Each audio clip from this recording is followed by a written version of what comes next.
إن الحمد لله نحمده ونستعينه ونستغفره ونعوذ بالله من شرور أنفسنا ومن سيئات أعمالنا من يهد الله فلا مضل له ومن يضلل فلا هادي له وأشهد أن لا إله إلا الله وحده لا شريك له وأشهد أن محمدًا عبده ورسوله صلى الله عليه وسلم تسليمًا كثيرًا يا أيها الذين آمنوا اتقوا الله حق تقاته ولا تموتن إلا وأنتم مسلمون يا أيها الناس اتقوا ربكم الذي خلقكم من نفس واحدة وخلق منها زوجها وبث منهما رجالًا كثيرًا ونساء واتقوا الله الذي تساءلون به والأرحام إن الله كان عليكم رقيبا يا أيها الذين آمنوا اتقوا الله وقولوا قولا سديدا يصلح لكم أعمالكم ويغفر لكم ذنوبكم ومن يطع الله ورسوله فقد فاز فوزا عظيما أما بعد فإن خير الكلام كلام الله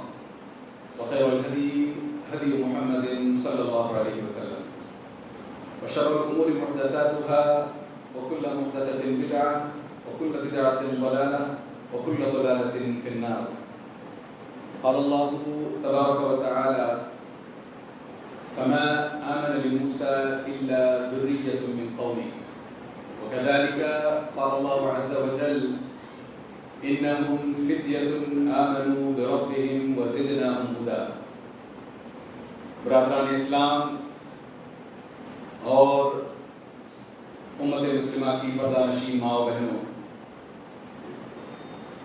ہم تمام ہمیشہ ہی اللہ عز و جل کے شکر گزار ہیں اور ہمیشہ ہمیں اللہ عز و جل کا شکر گزار ہونا بھی چاہیے کہ جب تک ہم اللہ عز و جل کا شکر ادا کرتے رہیں گے، حالانکہ صرف زبانی طور پر شکر ادا کیا جائے یہ بالکل صحیح نہیں ہے، مگر چونکہ میرا موضوع شکر کے تعلق سے نہیں ہے لہٰذا میں ضمناً آپ کے سامنے یہ بات کرتا ہوں کہ ہمیں ہمیشہ اللہ عز و جل کا شکر ادا کرتے رہنا چاہیے تاکہ پھر اللہ عز و جل اپنی نعمتوں کا سلسلہ، اپنے فضل کا سلسلہ اور عافیتوں کا سلسلہ ہم پر ہمیشہ باقی رکھ سکیں۔ اللہ سے دعا کرتے چلیں کہ اللہ عز و جل ہماری اپنی زندگیاں ہمیشہ عافیت میں گزارے، آمین یا رب۔ بعدہ ہزارہ درود و سلام نبی کریم صلی اللہ علیہ وسلم کی ذات مبارکہ پر کہ نبی کریم صلی اللہ علیہ وسلم نے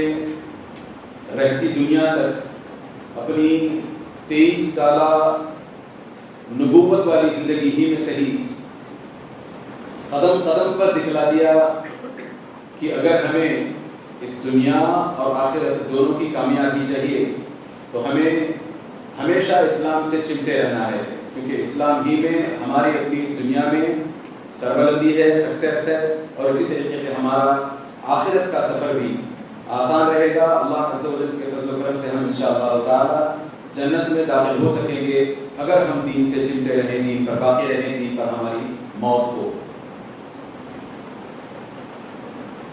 کبھی آپ نے غور کیا ہے کہ کسی بھی کمپنی میں ہو، کسی بھی انڈسٹری میں ہو، فیکٹری میں ہو، یا معمولی دکانیں بھی دیکھ لیں، جہاں کسی کو امپلوائے کرنے کی بات آتی ہے، کسی کو کام پر لینے کی بات آتی ہے، جاب پر رکھنے کی بات آتی ہے، عام طور پر نوجوانوں کی طرف لوگوں کی نظریں اٹھتی ہیں۔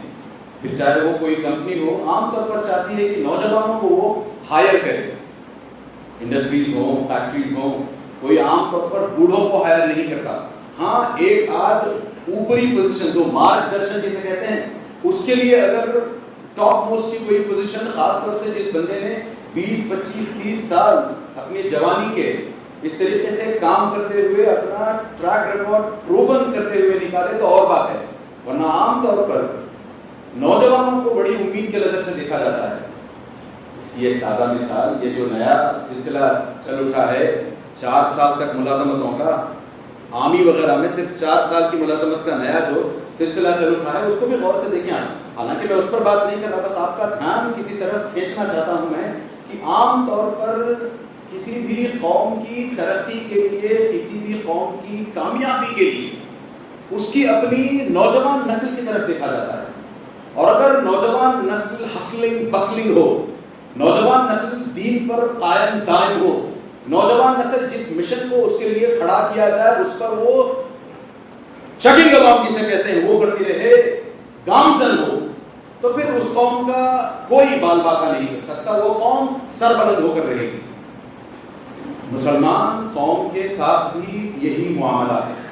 اسی وجہ سے میں نے آپ کے سامنے بس 2 آیات کا چھوٹا سا ٹکڑا، ایک ایک آیات الگ الگ مقام سے لے کر کے میں نے چھوٹے چھوٹے ٹکڑے آپ کے سامنے پڑھے ہیں. ویسے اور بھرمار ہے قرآن میں ان چیزوں کی، جس سے خاص طور پر اس بات کی طرف اشارہ ملتا ہے کہ مسلمان بھی، اسلام بھی اپنے نوجوانوں کی طرف دیکھتا ہے کہ یہ نوجوان اگر سدھر جائے، یہ نوجوان اگر اسلام پر آ جائے تو پھر اسلام کو سربلند ہونے سے، اسلام کو سپریم ہونے سے کوئی نہیں بچا سکتا.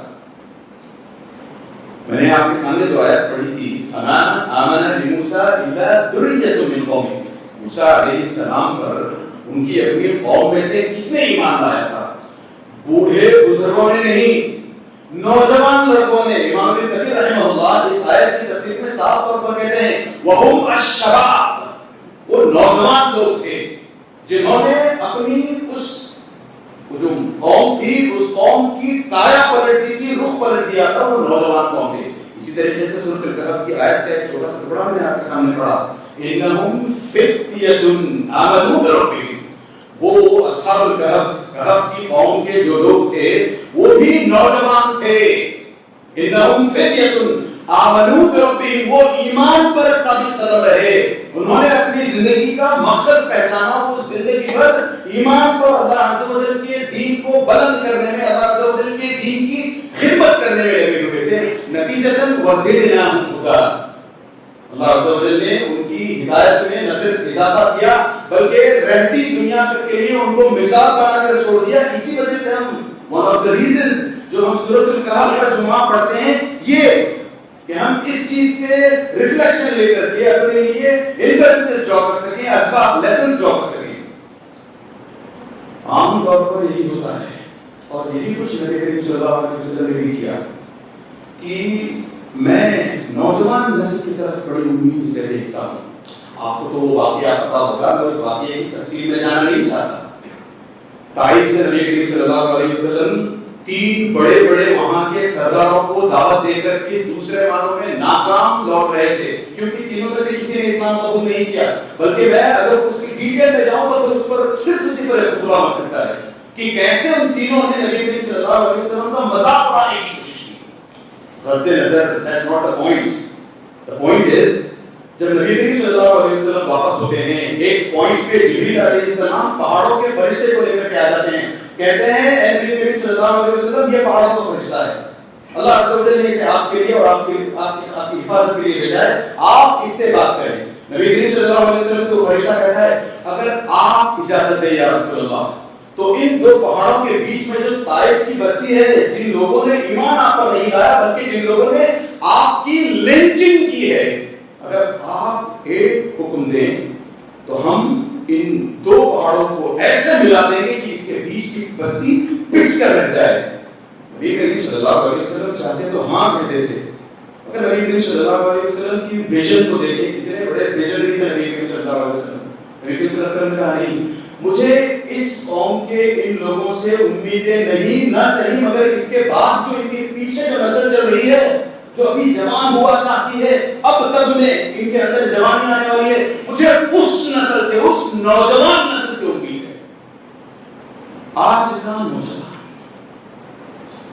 کمپیئر کر لے اپنے آپ کو کہ کہاں وہ صحابہ، خاص طور سے میں آپ کے سامنے بتاؤں نبی کریم صلی اللہ علیہ وسلم نے جس طریقے سے کہا کہ مجھے اس نسل کے بعد آنے والی جو مسلمان نسل ہے اس سے، یعنی آنے والی جو نسل ہے اس سے اسلام کو لے کر کے امیدیں وابستہ ہیں. آپ دیکھیں اگر ابو جہل مسلمان نہیں ہوا، نہیں نہ صحیح ابو جہل کا بیٹا اکرمہ ابن ابی جہل رضی اللہ عنہ مسلمان ہو گئے، ولید ابن مغیرہ مسلمان نہیں ہوا، نہ صحیح ان کا بیٹا خالد ابن ولید مسلمان ہو گئے، عاص ابن وائل اگر مسلمان نہیں ہوا، نہ صحیح ان کی اپنی اولاد عمرو بن العاص رضی اللہ تعالیٰ عنہ مسلمان ہوئے. تو نبی کریم صلی اللہ علیہ وسلم نے جس طریقے سے بتایا تھا کہ آنے والی نسل سے مجھے امیدیں ہیں، آج کے خطبے کا آج کے خطبے کا ٹیک اوے بھی یہ ہے کہ آج کے نوجوان کہاں ہیں، آج کے مسلمان نوجوان کہاں ہیں، کون ہے؟ اکا دکا one star doesn't make a سمان. اکا دکا نوجوان اگر کوئی اسلام کی خدمت میں لگا ہے تو سلوٹ ہے اس کو، اللہ رسول اللہ اس جیسے لوگوں کو اور پیدا کرے. مگر ہم اپنے آپ کو آئینے میں دیکھیں نا جا کر کے کہ میں اگر نوجوان ہوں تو میں اسلام سے کتنی دور ہوں. کیا میرا مقارنہ، کیا میرا موازنہ خالد بن ولید سے، کیا میرا موازنہ اکرمہ بن ابی جہل سے، کیا میرا موازنہ آپ یہ تو میں نے 3-4 نام گنائے ہیں، آپ ہسٹری جا کر کے دیکھیں، ہسٹری خود چیخ چیخ کر کہے گی کہ سارے نوجوانوں نے اسلام کی کایا پلٹ ہے، اسلام کو سر بلند کیا ہے. آج کا نوجوان اللہ المستعان. میں بتاؤں آپ کو نبی کریم صلی اللہ علیہ وسلم کی ایک حدیث آتی ہے، صحیح حدیث ہے، اذا ظہر الزنا والربا فی قرية، اگر کسی پاپولیشن میں، کسی آبادی میں، کسی ایریا میں، پارلیا کہتے ہیں نا، کسی پارلیا میں، کسی نگر میں، کسی گلی بستی میں، کوچے میں، نبی کریم صلی اللہ علیہ وسلم کہتے ہیں اذا ظہر الزنا والربا، یہ دو چیزیں اگر عام ہو جائیں، پریویلنٹ ہو جائیں، کیا؟ ایک تو زنا، ایڈلٹری، فورنیکیشن، عورتوں کے ساتھ ناجائز تعلقات، اگر یہ چیز کسی قوم میں پریویلنٹ ہو جائے، کامن پلیس بن جائے. اسی طریقے سے دوسری چیز الربا، اگر کسی سوسائٹی میں سود بیس کاروبار، انٹرسٹ بیس ٹرانزیکشنز کامن ہونے لگے تو نبی کریم صلی اللہ علیہ وسلم کہتے ہیں فقد احلوا بانفسهم عذاب اللہ، تو ایسے لوگوں نے خود اللہ عز و جل کو اپنے اوپر عذاب لانے کی دعوت دی ہے. عام طور پر جب عذاب کی بات آتی ہے تو ایک مسلمان کا یہ مغالطہ ہوتا ہے، غلط فہمی کا مسلمان شکار ہے کہ عذاب سے مراد قیامت کے دن جب اللہ عز و جل ہمیں دوبارہ اٹھائیں گے تب جہنم کی بات ہو رہی ہے، تب میں ہاتھ جوڑ کر کے اللہ عز و جل سے معافیاں مانگ لوں گا، اللہ عز و جل مجھے معاف کر دے گا اور میں جنت چلا جاؤں گا. اللہ عز و جل کرے معاملہ ایسا ہی ہو. مگر انسان کو اپنے آپ کے بارے میں بھی سوچنا چاہیے کہ کیا میں اللہ عز و جل کی اس جنت کے، کیا میں اللہ عز و جل کی اس رحمت کے کوالیفیکیشن کو میں پہنچتا بھی ہوں، میرے اعمال کیا ویسے ہیں. تو یہاں عذاب سے مراد صرف جہنم کا عذاب نہیں ہے. اللہ عز و جل نے نبی کریم صلی اللہ علیہ وسلم نے کہا فقد احلوا بانفسهم عذاب اللہ، کہ ان لوگوں نے اپنے آپ کو دعوت دی ہے کہ آئیں اللہ عز و جل کا عذاب اگر آتا ہے تو آئیں صرف دو چیزوں کو لے کر کے، زنا اور سود والے کاروبار. اگر ہم اپنی سوسائٹی کا موازنہ کریں، سوسائٹی کے اندر جا کر کے دیکھیں، 2 نہیں 3 نہیں 5 جان لیوا عذاب کو حلال کرنے والی چیزوں کے ہم لوگ شکار ہیں. زنا، ربا، نشہ، جوا، موسیقی، ویڈیو گیمز، نہ جانے اور کیا کیا چیزیں ہیں اس طریقے کی جن کا ہم شکار ہیں. اور ہم سمجھتے ہیں کہ ہم پر عذاب نہیں آ رہا. ارے ہم جیسا تچھ پرانی پیدا ہی نہیں ہوا ہو اگر ہم آج بھی سمجھتے ہیں کہ ہم پر عذاب نہیں ہے. ارے یہ جو بیٹھے بیٹھے ہمارے اپنے گھروں کے اندر طلاقیں ہو جاتی ہیں، یہ اللہ عز و جل کا اگر عذاب نہیں ہے تو کیا ہے؟ اگر ہم بیٹھے بیٹھے اپنے جاب گنوا بیٹھتے ہیں، بیٹھے بیٹھے کسی کا ایسے ہی ایکسیڈنٹ ہو جاتا ہے، کسی کا انتقال ہو جاتا ہے، کسی کو بیماریاں لگتی ہیں، مجھے بتائیں، ہم اپنے آپ سے سوال کریں 40 سال سے عمر جس کی زیادہ ہو کون ہے جو اب تک دوائیاں نہیں لیتا؟ بی پی کی دوائیاں، ہارٹ کی دوائیاں، یا پھر ٹیمپریچر کو نہ جانے ایسی کتنی دوائیاں ہیں. یہ کیا ہیں؟ کیا ہم اپنے آپ کے تعلق سے یہ سمجھتے ہیں کہ اللہ عز و جل نے مجھے عذاب میں نہیں، امتحان میں، آزمائش میں مبتلا کیا ہے؟ رک جائیں. دوسروں کے تعلق سے آپ کو حکم ہے، اگر کوئی سامنے سے آئے آپ کو کہے کہ میرے اندر مجھے لے کر کے یہ پریشانی چل رہی، تو آپ ان کو تسلی دینے کے لیے کہہ سکتے ہیں کہ ہو سکتا ہے اللہ عز و جل آپ کی آزمائش کر رہے ہوں. مگر جب اپنے آپ پر بن آئے تو خود کو فلا تزکوا انفسکم، اپنے آپ کو سرٹیفکیٹ نہیں دینی چاہیے کہ میں تو دودھ کا دھلا ہوں، مجھ پر عذاب نہیں، مجھ پر آزمائش آ رہی ہے. بلکہ پتہ چلا کہ اللہ عز و جل کے ساتھ حسن ظن اور اپنے تعلق سے سوء ظن رکھتے ہوئے ہمیشہ یہ سوچنا چاہیے کہ اگر ہلکا سا بھی کانٹا چبھ جائے تو یہ اللہ کی طرف سے عذاب ہو سکتا ہے. ہمیں اپنے بارے میں سوچنا چاہیے. ہم اپنے بارے میں تو ایسا نہیں سوچتے. وہ غزہ میں جس طریقے سے لوگ شہید ہو رہے ہیں، رباط کا جس طریقے سے کام لے رہے ہیں، جس طریقے سے ڈٹے ہوئے ہیں وہاں پر اس زمین کی حفاظت میں، ان کے تعلق سے ہم بیٹھ کر کے باتیں کرتے ہیں، گپے آتے ہیں کہ اللہ عز و جل انہیں عذاب میں مبتلا کیے ہوئے ہیں. اللہ المستعان. ہم کون ہوتے ہیں کسی اور؟ ویسے میرا موضوع خزہ نہیں ہے، تو بس اپنے آپ سے اور آپ سے بات کرنا چاہتا ہوں. ہمارے اپنے نوجوان، پتہ ہے کسی بھی نوجوان نسل کو وجود میں آ کر کے شباب تک، پوری بھرپور جوانی تک پہنچنے کے لیے 25 سال کی عمر درکار ہوتی ہے. یعنی یہاں پر بیٹھے ہوں یا اس طریقے سے پورے ہندوستان میں دیکھ لیں، بلکہ پورے کانٹیننٹ میں دیکھ لیں، جس طریقے سے مسلمان نوجوان جن 5 بیماریوں کا، جن 5 وباؤں کا میں نے ذکر کیا ہے، ان میں سے اگر کوئی کسی کا شکار نہیں تو پھر کہنا کتنے ہیں ان میں سے ایسے. اور یہ نوجوان اگر نکل جاتے ہیں تو ان نوجوان نسل سے، اس نوجوان نسل سے ہماری تو امید گئی. اس کا مطلب یہ ہوا کہ یہ نوجوان جو آج گمراہ ہے، کل کے دن شادی کرے گا، بچے پیدا کرے گا، اس کے بچے جوان ہوں گے، اس نسل کے، اس ایک نوجوان کی بات نہیں، اس نسل کے بچے جوان ہوں گے، پھر ان سے امید لگائی جائے گی. یعنی 25 سال تک صرف انتظار. یہ انتظار کب تک کرتے رہیں گے؟ کب نہیں اپنے آپ کو جا کر کے آئینے میں دیکھ کر کے کب بدلنے کی کوشش کریں گے؟ کب سیرت النبی میں بتایا نا آپ کے سامنے، یہ جو نبی کریم صلی اللہ علیہ وسلم کی ویژن تھی کہ انہوں نے کہا کہ وہ اس نسل سے امید نہیں نہ صحیح، مجھے اگلی نسل سے جو امید ہے.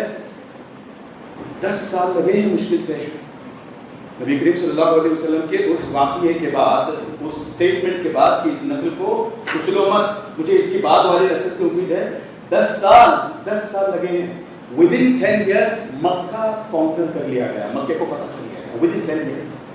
اس کے بعد پھر آپ دیکھیں وہاں سے اور 10 سال، اس وقت کی 2 سپریم پاورز، سپر پاورز اس وقت کی، پرشا اور روم، ان کو تہس نہس کر دیا. جنگ کی بات نہیں کر رہا، جنگ پر نہیں ابھار رہا، لڑائی کرنے کو نہیں کہہ رہا، بس ہم ایمان پر آ جائیں، بس ہم اسلام پر آ جائیں، ہم اپنا دیکھیں. جو ہمارے ماتحت ہیں، جو ہم سے ہماری بات سنتے ہیں، جو ہم سے ڈرتے ہیں، جو ہمارے اندر ہیں، کب تک ہم وہ اس جانور کی سی زندگی گزارتے رہیں گے جو اپنی آنکھیں بند کر کے سمجھتا ہے کہ رات ہو گئی ہے، جو اپنی آنکھیں بند کر کے سمجھتا ہے کہ دشمن چلا گیا. بہت پہلے ہمیں سمجھانا چاہیے تھا. یہ وبائیں جس طریقے سے آپ جا کر کے خود، بلکہ مجھ سے زیادہ آپ میں سے کئی ہوں گے جو اس کی پلس سے واقف ہوں گے کہ آج کا نوجوان منشیات کا شکار ہے. کئی ایسے پیرنٹس ہیں جو آ کر کے ہمارے پاس یہاں ہمیں علماء سمجھتے ہوئے، ہمیں اس امت کا سدھار کرنے والا سمجھتے ہوئے ہم سے آ کر کہتے ہیں کہ میرا بچہ بگڑ گیا، میرا بچہ دین پر نہیں ہے، میرا بچہ منشیات میں ہے، میرا بچہ شراب کا ہے، میرا بچہ نشے کا ہے، میرا ہم سے، جبکہ ہم خود اسٹرگل کر رہے ہیں. میں اپنی بات کرتا ہوں، صرف بڑی اسٹرگل ہوتی ہے. اسی وجہ سے ابن مسعود نے کہا من کانا مستنن فلیستن بمن قد مات. جس کسی کو اگر کوئی رول ماڈل بنانا ہو تو وہ اپنا رول ماڈل ان کو بنائے جو دنیا سے اسلام پر زندگی گزار کر جا چکے ہیں. فإن الحي لا تؤمن عليه فتنہ. جو لوگ زندہ ہیں ان پر ابھی فتنے آنے باقی ہیں، وہ سیکیور نہیں ہیں فتنوں سے. آج میں مسلمان ہوں، آج ہم مسلمان ہیں، ہو سکتا ہے ہم میں سے کوئی اسلام کو چھوڑ کر کے چلا جائے، معاذ اللہ عز و جل بچائے رکھے ایسی زندگی سے ہمیں.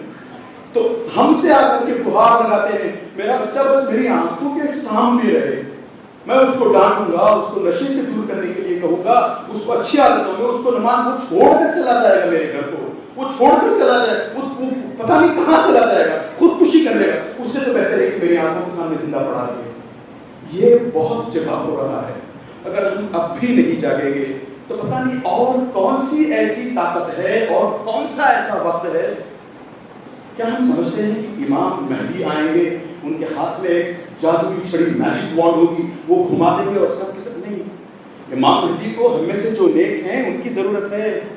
کون ہے؟ اگر آج شام کل صبح امام مہدی آتے ہیں ہم سب بغلیں جھانکنے لگیں گے، یہ میرا تھوڑا سا وہ ہے، میرا تھوڑا سا یہ ہے، میرا یہ مسئلہ ہے، وہ مسئلہ. اسلام کو یاد رکھیں، سب سے بڑی بات تو یہ ہے کہ نبی کریم صلی اللہ علیہ وسلم نے بھی اور خود اللہ عز و جل نے بھی کہا ہے وَالَّذِي أَرْسَلَ رَسُولَهُ بِالْحَقِّ لِيُظْهِرَهُ عَلَى الدِّينِ كُلِّهِ.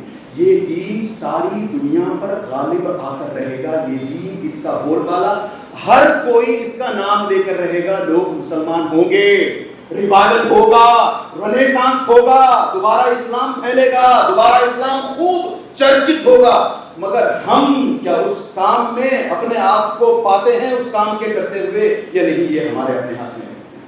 میں نے کہا 5 چیزیں ہیں جن میں آج کا نوجوان ڈوبا ہوا ہے. ان نوجوانوں کو ان 5 چیزوں سے یا اس طرح کی چیزوں سے نکال کر دین کی طرف لانا ہمارا اپنا فرض ہے. کب تو وہ ایک بندہ ہے, ویسے کوئی خاص اچھا بندہ نہیں ہے کہ جس کا نام منبر رسول سے کھڑے ہو کر کے لیا جا سکے, مگر اس کا ایک شعر ہے بڑا زبردست, لگے گی آگ تو آئیں گے گھر کئی صدمے, یہاں پہ صرف ہمارا مکان تھوڑی ہے. یعنی ہم اگر یہ سوچ کر بیٹھیں کہ میرا بچہ تو نشے کا وہ نہیں عادی نہیں ہے, میرا بچہ تو سگریٹ نہیں پیتا, میرا بچہ تو شراب کا عادی نہیں ہے, میرا بچہ لڑکیوں کے ساتھ ہم اگر اپنے بارے میں اپنے بچوں کے بارے میں, اور پتہ چلا کئی مرتبہ ایسا ہوتا ہے کہ ہم ماں باپ اپنے بچوں کو لے کر کے غلط فہمی کا شکار ہیں. ہمارے کئی ایسے بچے ہوتے ہیں جو ہمارے سامنے مکھوٹا اوڑھ کر کے آ جاتے ہیں جب وہ گھر واپس آتے ہیں, جب وہ اپنے کالج میں ہوتے ہیں. ارے کالجز اسکولز نشے کا اڈا بنے ہوئے ہیں, 10-10 روپئے میں ڈرگس ملتے ہیں کالجز میں, تو پھر بھی ہم اپنے بچوں کو کالجز, پھر بھی ہم اپنے بچوں کو, مجھے بتائیں اس دنیا میں جب ہم آتے ہیں تو کون نہیں چاہتا کہ اس کی کامیابی ہو؟ کون نہیں چاہتا اس دنیا میں کامیاب ہونا؟ کون نہیں چاہتا اس دنیا میں عزت کے ساتھ زندگی گزارنا؟ کون نہیں چاہتا اس دنیا میں اس کو دولت آئے؟ مگر دولت کے لیے, عزت کے لیے, کامیابی کے لیے اگر ہم اسلام کو اپنے پیروں تلے کچل کر جاتے رہیں گے, ٹھیکا ملے گا ٹھیکا, نہ دنیا میں کچھ نہ آخرت میں کچھ. وہیں اگر ہم دنیا میں اپنی عزت چاہتے ہیں, دولت چاہتے ہیں, کامیابی چاہتے ہیں, تو اسلام پر جتنا زیادہ پابندی سے رہیں گے اتنی زیادہ یہ تینوں چیزیں ملیں گی. کہ میں خود نہیں کہہ رہا, ہمارے اپنے گرو نے بولا, اور خود نبی کریم صلی اللہ علیہ وسلم, خود قرآن یہ سب باتیں کہتا ہے. مثال کے طور پر میں نے کہا نا, عزت, دولت, کامیابی, یہ 3 ہمیں ہمیشہ ان 3 چیزوں کی طلب ہوتی ہے. عزت کس کو پیاری نہیں ہے؟ عمر رضی اللہ تعالیٰ عنہ کا قول سن لیں, کنا اذل قوم فاعزنا اللہ الاسلام, ہم ایک ایسی گئی گزری قوم تھے, یعنی سب سے ذلیل قوم ہم تھے. ارے ہسٹری میں ہمارے اپنا کوئی مینشن بھی نہیں کرنا چاہتا تھا, کوئی ایک نیک کام ہم سے نہیں ہوتا تھا. ہم وہ قوم تھے دنیا میں شراب کے نشے میں لپت رہنے والے, لڑائیاں چھوٹی سی بات کو لے کر کے صدیوں تک لڑائیاں لڑنے والی قوم تھے. فاعزنا اللہ الاسلام, اگر ہمیں عزت ملی ہے تو مسلمان بننے پر ملی ہے, اسلام پر آنے پر نہیں. آج بتائیں, میں نے کہا نا مسلمان کہاں عذاب کے شکار نہیں ہیں, طرح طرح کے عذاب میں. جیسے میں نے کہا کسی کا طلاق ہو جاتا ہے, کسی کے بچے بچھڑ جاتے ہیں. وہ دیکھا پلین کریش میں کیسے لوگ, اس میں کتنے مسلمان ہو غیر مسلمان میں وہ پلین کریش کر کے وہاں کوئی ٹکٹ نہیں کر رہا. میں بس بتانا یہ چاہتا ہوں کہ اس طریقے سے موت کبھی بھی آ سکتی ہے. ہم نے اپنے بچوں کو کتنا دین پر لانے کی کوشش کی ہے, خود کتنے دین پر زندگی گزارتے ہیں. ہماری اپنی زندگیوں کا جائزہ لیں, سوچ کر دیکھیں تو پتہ چلے گا کہ جتنا ہم عزت کے پیچھے دوڑیں گے اتنا عزت ہمیں دوڑائے گی. جتنا ہم اسلام کے پیچھے دوڑیں گے اتنا عزت ہمارے پیچھے آئے گی. خود عمر رضی اللہ تعالیٰ عنہ کا قول کہتا ہے. عمر رضی اللہ تعالیٰ عنہ کی اپنی زندگی دیکھیں, اسلام سے پہلے اور اسلام کے بعد والی زندگی دیکھیں. اسلام سے پہلے جو زندگی کی 2 لائنز میں سم اپ کی جا سکتی ہے, میکسیمم 1 پیج, ایک پیج میں ان کا سارا لکھ دو. اسلام سے پہلے والی زندگی. اسلام کے بعد والی زندگی میں آج بھی لوگ ان کی تعلق سے لکھتے جاتے ہیں, کتابیں موجود ہیں, والیوم میں کتابیں, 1 والیوم 2 والیوم 4 10 والیوم پر کتابیں ملیں گی ان کی تعلق سے. آپ کو پڑھتے پڑھتے ہم بوڑھے ہو جائیں گے مگر ان کی زندگی سمجھ نہیں پائیں گے. اتنی زندگی کیوں؟ فاعزنا اللہ بالاسلام. 2 باتیں اور ہیں, دولت اور کامیابی کے تعلق سے بھی آپ کے سامنے رکھتا ہوں. بس اللہ سے دعا کریں کہ اللہ سے ہمیں جب تک اس دنیا میں زندہ رکھے, نیک بنا کر زندہ رکھے, اسلام پر پوری طریقے سے زندگی گزارتے ہوئے زندہ رکھے. اور جب ہمارا خاتمہ اللہ عز و جل فرمائے تو سچ مچ ہم اپنے بچوں کو یہ کہنے کے قابل کر سکیں, فلا تموتن الا وانتم مسلمون. آمین یا رب. صلی اللہ علیہ نبینا محمد وعلی آلہ وصحبہ.